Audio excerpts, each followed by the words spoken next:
அல்லாவுக்கு தெரியும் நீங்கள் இந்த வீடியோவை பார்ப்பீர்கள் என்று. உங்களுக்கு இது தேவை என்பதும் அவருக்கு உறுதியாக தெரியும். பொறுமையாளர்களுடன் அல்லாஹ் இருக்கிறான் என்று குர்ஆன் கூறுகிறது. ஆனால் வருத்தத்துக்குரிய விஷயம் என்னவென்றால், நீங்கள் உங்கள் கஷ்டங்களை அமைதியாகச் சுமந்து கொண்டிருக்கிறீர்கள். நீங்கள் சோர்வாக இருக்கிறீர்கள், முயற்சி செய்து கொண்டிருக்கிறீர்கள், எப்படியாவது பிழைக்க போராடுகிறீர்கள் என்பது அல்லாவுக்கு தெரியும். ஆனால் அல்லாஹ் என்ன செய்கிறார் என்பதும் அவருக்கு தெளிவாக தெரியும்.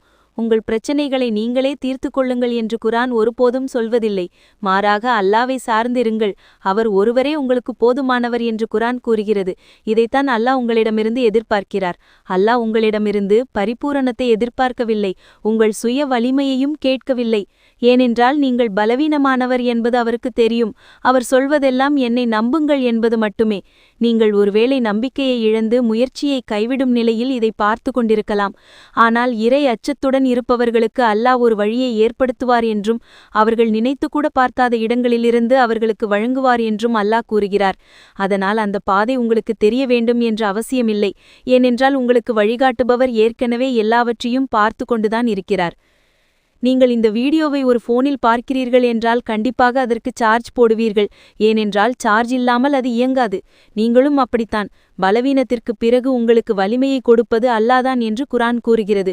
உங்களால் 1% சக்தியுடனோ அல்லது முழுமையாக சோர்வடைந்த நிலையிலோ ஓட முடியாது என்பது அல்லாஹ்வுக்கு தெரியும்.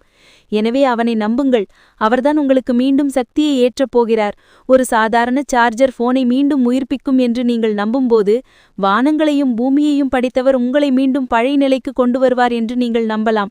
ஏனென்றால் உங்கள் சக்தி தீர்ந்து போகலாம், ஆனால் அல்லாவின் சக்தி ஒருபோதும் தீராது. அதனால் ஷைத்தான் உங்களிடம் வந்து நீங்கள் பலவீனமானவர், உங்களால் இதை செய்ய முடியாது என்று சொன்னால் அவனிடம் சொல்லுங்கள், ஆமாம், நீ சொல்வது சரிதான், என்னால் இதை தனியாக செய்ய முடியாது. ஆனால் நான் தனியாக இல்லை, என் இறைவன் என்னுடன் இருக்கிறார்.